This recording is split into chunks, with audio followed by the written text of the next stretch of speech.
Hey everyone, and welcome to the Ever Loving Show. This is basically my show where I'm going to talk to people about different topics, a lot of philosophy, a lot of big thought kind of stuff, and just kind of getting into different thoughts that I have. Hopefully, some of these things will be stuff my kids can watch in the future that maybe they'll derive some of their own thoughts from. So, a little bit about me. I'm Corey Riojas. I am an entrepreneur. I am the host, producer, whatever you want to call me, of Ever Loving Comedy, a comedy brand that does live shows at different bars and restaurants in the local area. I've been expanding and learning a lot about, just who these audiences are, who these comedians are, what it's like to be trying to do this for profit to feed my family. And it's been a lot of growth. I also run a pool service business at homes, residential homes in the area. And one hand washes the other. They say the average millionaire has 7 streams of income. Right now I have 3, so I'm getting there. But realistically, I live in Southern California, and it's very expensive here.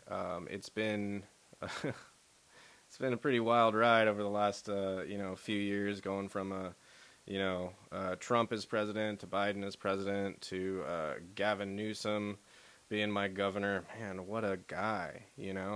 But before I get into this anymore, let me tell you guys something that I think it's important to state anytime you put yourself out there publicly. I do my best to be apolitical. I do vote, but I feel like anytime you camp out or you become a part of a group that can influence you to vote or make choices based on what the group think is, you're playing with fire, and you're really sacrificing something in yourself that you shouldn't. So politically, I'm a moderate. I don't have a party. I like to look at things on a case by case basis, issue by issue. I don't like the fact that politics right now is a regular practitioner of what's called the poison pill, where if they want to get a law or legislation passed, there's nothing preventing them from putting completely unrelated stuff into that legislation that would then kill whatever good product or not product, whatever good change this could cause. You get what I mean? And so because I think politics is so broken, we should be aware of things, and we should definitely not bury our head in the sand. But at the same time, we shouldn't be camping out in these parties as if that's going to do anything. It's ridiculous. We as individuals should look at things on a case-by-case and a situation-by-situation basis and make sure to preserve everybody's individual freedoms, rights, and liberties. Obviously, it's 2022, so a lot of shit went down recently that makes people concerned. But I don't think that we need to be as concerned as we could be if we just take what we learn on the news at face value. I feel like our culture, our society, and we as people have changed a lot in the way that we live day to day. One of the big things that I think people these days have to deal with is the complex of the other, okay? It's the idea that if somebody disagrees with you or you have a way through a conversation that's challenging, you should just separate from that person completely and basically mark them as your enemy, and that just simplifies the whole thing for you. And in the end, it doesn't. All it does is means that you have less friends, you're less adaptable, and therefore less likely to survive in a situation where you had to work alongside people you disagree with. And that concerns me because I know that humans are social creatures, whether you're asocial or super extroverted, it doesn't matter. If you want to do anything larger than yourself, than base survival, you're going to need to work with others. So I guess the challenge in today's world is for us to actually be unified, not just unify under some politician's brand of unity, which really is like, you're unified if you agree, fuck everybody else. That's not reality. That's factions, you know what I mean? And that's not right. We're supposed to be the United States of America, and as we grow culturally and as a planet full of human beings, we should be able to work together, and not need to divide ourselves so much. And of course, that creates concern for me coming out onto the public forum here online, uh, because everybody is free to say whatever they want. So if I come out here and I say something that leans left, people are going to say I'm some progressive commie. If I say something that leans right, people are going to say I'm an alt-right crazy fucking whatever. And neither of those things are true, and I think that neither of those things are true for a lot of the people that are smeared that way. So I'm a few minutes into this, and let me say, anybody who came here because you know me as a stand-up comic or you know me as a comedy producer, sorry. I'm not really going to be talking about comedy all the time on this show. I definitely intend to. I want to move forward with this being a really fun project, but realistically, I've hesitated to put myself out here on the internet in a larger public forum because I'm upset with the way that we generalize people and categorize them right out of our lives.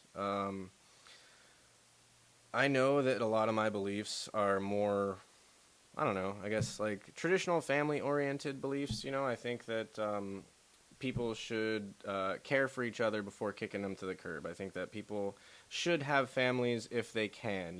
I had somebody online I was going back and forth with in the comments who had shared that they have a genetic predisposition that makes it so that even though they may want to have children, they really wouldn't want to wish that onto their offspring. And so everybody has their own thing, and that was super valid, and I'm great that that person brought that up to my attention. But that doesn't change the fact that I think anybody who can have a family should have a family in a sense of developing yourself, becoming the person that you're fully capable of being, because right now, fewer and fewer people are religious. To each their own, right? I was formerly Christian, and I just saw a lot of hypocrisy and issues with the people in the church that I was going to when I was in youth group.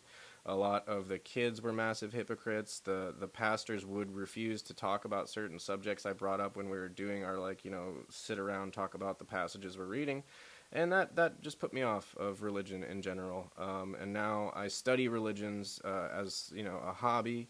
I find it really rewarding to look at these things as messages of metaphor, of psychology, of alchemy, different things where this knowledge does have value if you can take the almighty out of it, right? And that off-puts some people, whatever. But there's fewer and fewer people who are religious these days, and that for a really long time was a way that people had a foundation and something to hold on to. You know what I mean? And what I've seen over and over with people my age, I'm in my 30s, is that a lot of atheists, agnostics, and what have you, which fine, that's cool. I really do believe we can derive a spiritual system or a sense of values through experiencing our lives and making choices and seeing how we feel about those over time, because at the end of the day, we're all going to die, right? Whether you believe that judgment comes from an almighty power, from your peers, or from something deep inside yourself, you're going to have to look back at how you played the game, and you're going to deal with that as you pass, right? So if you don't have a religious foundation, that's fine. But we all need something, and I think that people are making a really big mistake lately in what they're choosing to replace that with. I think that people are choosing to replace a spiritual value within themselves or a fundamental moral compass in themselves with politics, which is a nightmare. It's like one of the biggest tenets of religion is to not follow any other leader than what you perceive as the Almighty, right? Of course, the Bible would say it's all the teachings in the Bible, but yakety yakety, right? If you follow another person, everybody's fallible, right? And so if you find somebody you believe to be a good, conscientious leader for you, then that's awesome. But you also need to be prepared to pivot away from that person if they start to change and make choices that don't suit you, your family, and your community. And basically what I'm talking about is being an ideologue, making it to where a group consensus is more important than what you really truly feel to be correct. And so I think that if we continue to replace a fundamental moral compass that we have, either through spirituality and religion or through what my thing is, which is my family. Okay, that's my spiritual center. I understand that I make a lot of sacrifices. I understand that I have increased my responsibility. I understand that there's a lot that I need to give for this, right? But everything that I give for my family is something that I give that really doesn't take anything away from me that I'm not first willing to give away freely. And there are very few things in life that are like that.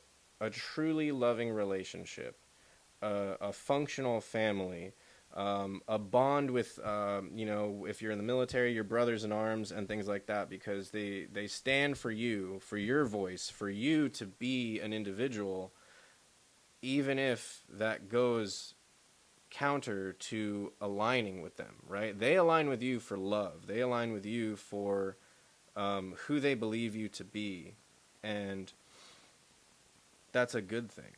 Now, if you replace your family values or your spiritual values in the attempt to follow something greater than yourself, run by an individual or a corporation or a political party, and you're not willing to walk away from it if it starts to change and sour, then you have a problem. You have an actual problem of freedom, free will that you have sacrificed for another person, and that is like unhealthy submission. It's unhealthy submission. There's a lot of nuance in life that I think people have begun to gloss over. People want to generalize, people want to categorize, and they want to fully understand something. And it's not possible to do that without nuance, okay? The subtleties of a situation, the details that go into creating context to see what you're actually talking about and to be able to talk about it in a way where things are, I want to say malleable, but I think that that's not the right word I'm thinking of. But let's do this, okay? Let's talk about one thing that seems to be a social illness in the world right now, and a lot of people just refuse to talk about it. I find that more people who lean right are talking about it because they're like, facts trump everything or whatever. But what I'm talking about is the difference between objective reality and subjective reality, okay? Now, they are both necessary and they both exist. But what's happening is people who are very, very left want to live in this perception that subjective reality is more real because it's more aligned with them as an individual, right? And objective reality can be trumped because the feelings involved in the subjective reality are so intense that they can't deny them, right? But let's take it out of an emotional context so we can actually talk about these two things and why they're both important, okay, and why they're both real. And let's get into it, okay? I have 2 children, and what that means for me is that to keep the carpets and rugs clean, I need to vacuum roughly 3 times a day, okay, 2 to 3 times a day.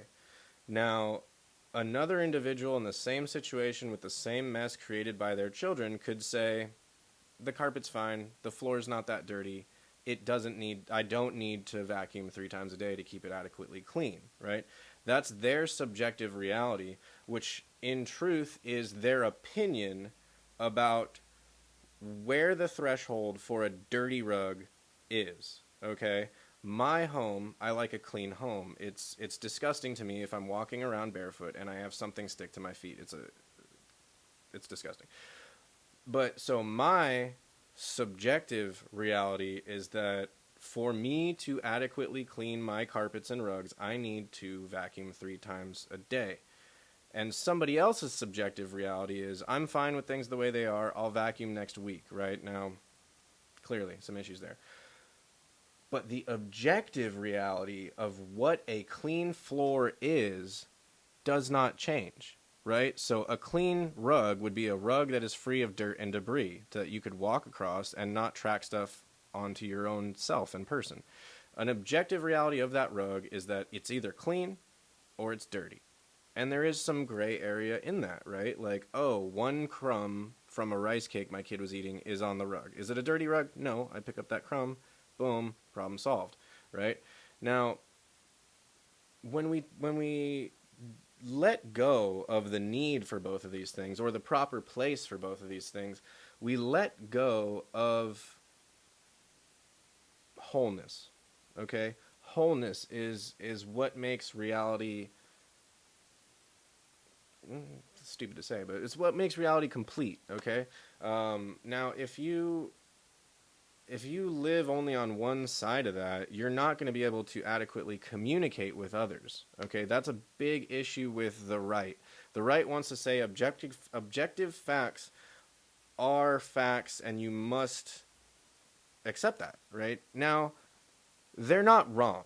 Okay, now let me say that they're not wrong in saying that objective facts are true. Right, but what they're wrong on is that that's able to get you through anything. It's just not, right? Okay, so an objective fact is a fact, right? But then if you want to communicate that fact to somebody else, you need to be able to understand their subjective reality, right? Which is their interpretation of those facts. And then nuances with that person as to how does this affect them? What's their personal experience in this? And then how do they interact with the subject that we're talking about, right? Or the object, I guess. They're the subject. Object. Anyways, I didn't go to college. But keep listening. All right. So when we're talking big picture stuff, relations between men and women, politics, religion, and then of course recently legislation and things like that, you have objective reality. It is what it is, and that's what it is, because you can define it and you can't parse it out, right? You can't defeat it with anything other than lies, right? Now, subjective reality is super, super important because it allows us to make a choice as an individual, right? Objective reality is for everybody. Subjective reality is for the individual and their way of interacting with things. One of the big divides that we have is what I had spoken to earlier of generalizing and categorizing people as the other. So those who want to hold on to a subjective reality with no adaptation and no ability to waver or mesh with those that they're trying to coexist with are ill. They have a lack of adaptation and a something in them that is like a block, right? Like a clogged artery, right? Because they now have passed somebody off and they are no longer worth their time to converse with. That's a huge problem. That's a huge problem. And I find that is more of an illness of the left, where they want to box you out so that they can be in an echo chamber and they don't want to converse. And that's sad, and I think that that's going to cost them politically, right? I was so frustrated between the choice of Trump and Biden that I didn't even vote for the president the last presidential election cycle, which I feel a little bit bad for, but the two-party system kind of fucks it to where, nobody that I actually trusted or believed in was available. And so am I just going to throw, a vote away, essentially, which I guess if you don't vote, you do. But back to what I was talking about. What I find on the right, people right-leaning, is the issue of objective reality is the focal point, and they want to say that like the Ben Shapiro move of facts don't care about your feelings, which is true, right? However, let's put it this way. I have a family member who has mental illness. It's a real challenge, a bunch of different problems, and what I'll find is that they flee, right? There's fight, fly, or freeze, right?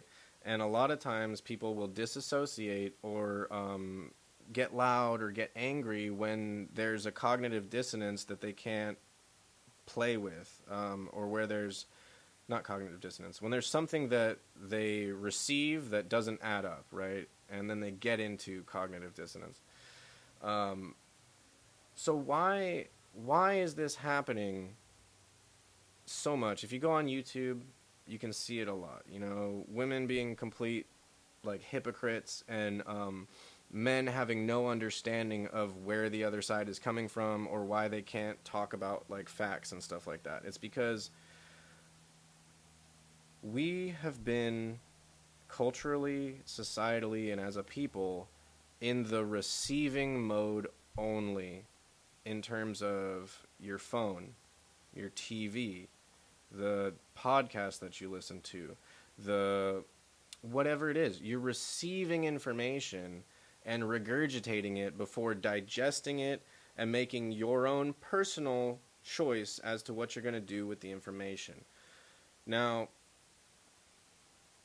where do we go from where we're at, right? I think that right now a lot of people are lying to each other. I think that the news especially, we've shown year after year after year, people's belief in the news is going down. The last several presidents that we've had, approval rates are going down.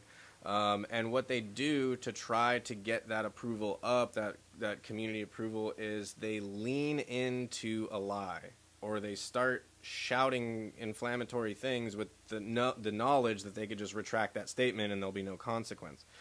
But the problem is that if you lie to somebody who doesn't fact check, they don't cross-reference, and they also don't talk to people outside of their circle, it's active brainwashing. It's really a huge problem that we as a nation and as a people across the world, especially in first world nations where we have a phone in our hand or a device available to receive information at all times, that we need to deal with. Where do we go from here? Okay. What I would say is, do you feel grounded? Do you feel like your life has purpose or meaning, or that you know yourself, right? You're not, like, I understand people's idea of gender identity, gender fluidism, and stuff like that. I do. I see where they're coming from. I personally am a guy who carries around a lot of feminine energy. I was raised by a mother. I have a really badass lesbian sister, and ironically I get kind of more of my masculine traits from observing her. So I get it. I really do. So beyond that, beyond what you do in the bedroom or who you're attracted to or what you think your outside matches your inside, how do you feel about yourself? Do you feel like you have something in you that is a calling? Do you feel like you have a place of sanctuary? Do you feel as though you have a community that really supports your best interests, and if you were to disagree with them, they would still stand there and hear you? If you can't answer yes to all of those things, then you're not in a place of wholeness for yourself, and you're not in an environment where you can really thrive and challenge yourself. So moving forward in where we're headed as a society, yes, the individual is very important. Yes, the community is very important. What's happening more and more is people are kind of taking existentialism in the wrong way, where vanity and finances, materialism have become almost like a religion, and politics as well. It's all becoming as like it's a faux religion or a replacement for these things that we need to feel our heart and our gut and our mind all centered. So my advice to people is, if you're religious and you already feel like that's an anchor for you, okay, continue to do that. But understand that not everybody feels that way. And, in this country, we are supposed to maintain a separation between church and state. So don't ever infringe on somebody else's rights based on your religious beliefs. Of course, I'm not saying you have to kowtow to them or bow down to them or whatever, but understand that you're in a bubble and you're in a community that has certain values, and there are people outside of that, because this is the American experiment. Now, if you're a secularist or an atheist, agnostic, what have you, I would say understand yourself and your motivations. Understand your goals. And then, beyond that, you can't live life alone. We are social creatures. We are meant to work together in communities. So what I would like to encourage you to do is find a community that truly supports you, as I was talking about before. If you disagree, will they actually have a conversation with you? If you are good times or bad times, do you feel like your value changes in that situation? Of course, if you're depressed for 6 months or whatever, then yes, I'm sorry, your value has changed because you're in a depressive mode and you're not able to contribute, right? At that point, you would want a community to recognize you and try to assist you, right? Do you have a community? Do you have a moral foundation? For me, it's my family. For me, it's my children, and the knowledge that I grew up without a father in a broken home, and the strong desire to do better as a man than my father did, and to do more for my children than my father did. And I know that that's basically me almost living out a complex, but it's a net gain, not only to me, but to the people in my life. So what I would say is, I think we're headed for some pretty rough times culturally, the U.S. especially, because I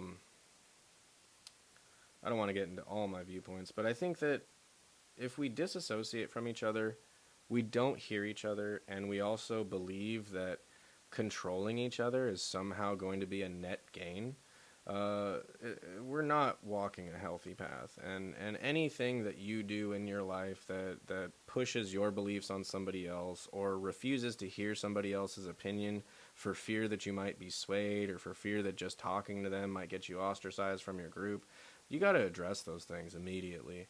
Because life is life. Life is going to continue, and one day you're going to die, okay? How did you play the game?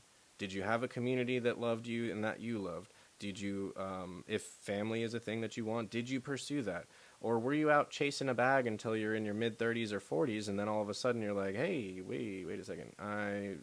This chick was, a fling, this chick was nothing, or this guy had something and it fizzled out because we were both working on our careers. Life is a balancing act, okay? Nobody wants to talk about that because of, especially with gender politics and stuff like that. Human beings were dualistic in nature. It takes a man and a woman to make a baby, and I understand you can adopt, you could be a great parent, you could be a gay couple, lesbian couple, and be great parents. I'm not taking that away from anybody. But we're dualistic in nature. It's one hand washes the other. One side completes the other, right? And so our brains work in that same fashion. If you camp out and you don't hear outside opinions, and you don't see what's going on, and you just bury your head in the sand and say, this is how I think because everybody I know thinks this way, you're setting yourself up to live a really small and limited life. So if you feel lost in any way, or you really are upset with the way that people are talking on the internet, turn your fucking phone off, man. Turn your phone off and take a walk. I'm not telling you to turn it off for a year. I'm telling you to turn it off, leave it at home, take a walk, and breathe. Question your friends. Ask what they actually think. Ask somebody who disagrees with you. Like, hey, I'm just trying to understand different viewpoints, and I know that we disagree on this. Can you just share? Just share with me, and I won't talk. I'm just gonna listen, and I'll keep my opinion to myself. But I want to understand. And when we can change from being always in the receiving mode and regurgitating what we've heard to actually listening, we're at a point where any problem that we have has the potential to be solved. So this went a little bit longer than I thought, but this is about big thoughts, okay? Ever Loving is a brand that I started because, yes, it was funny at first, thinking what in the Ever Loving, right? But at a certain point, I had a life experience that I'll get into on another video, where I wasn't sure if I was going to make it. And I had to make a choice on what I was going to do if I did. And I lived, and I decided that I was going to choose love every single time. Now, that doesn't mean I haven't been angry. I haven't had arguments with people. I haven't made mistakes that were not in line with what I committed to. I'm a fallible person. But I made a commitment that as long as I have the wherewithal, as long as I am in a situation where it's not life or death, I'm going to choose love because there is always a net gain for that. And I'm still learning. I'm still learning that sometimes I sacrifice too much, or there is a certain amount of selfishness that actually is helpful to your community. Um, Ever Loving is a message. Ever Loving is more than just comedy. It's more than just me or whatever. It's almost like a credo. Like, this is my creed. I choose love. And if this video was helpful to you, if you feel like this gave you something to think about, or, you know, it was garbage and you're just my friend and you want to give it a like, please hit the like button, subscribe to the channel. I'm going to be talking about a lot of this stuff with other comics, musicians, friends of mine. But for right now, I just know that I have been putting off getting this first video out because I want so much to give you quality content. But screw that, man. I'm here and I'm making videos and I hope you enjoy them. So until next time, at Everloving Comedy for the comedy shows, at the Stand Up Loner for my stand-up comedy routine and where I'm going to be playing, and then Facebook, Instagram, Everloving Comedy. And I hope you enjoy what comes next. I hope that we listen to each other and we move forward in this life towards love and towards the completion of your life's mission, your life's goals. I want the best for you. I really do. Whoever you are, whether you're my friend or my enemy, as long as you're not praying for my downfall, I swear to you I am not praying for yours. So stay ever loving, be cool, have a great time, and, you know, shoot. This is the point where everybody has something super cool to say, and I just don't. So, later.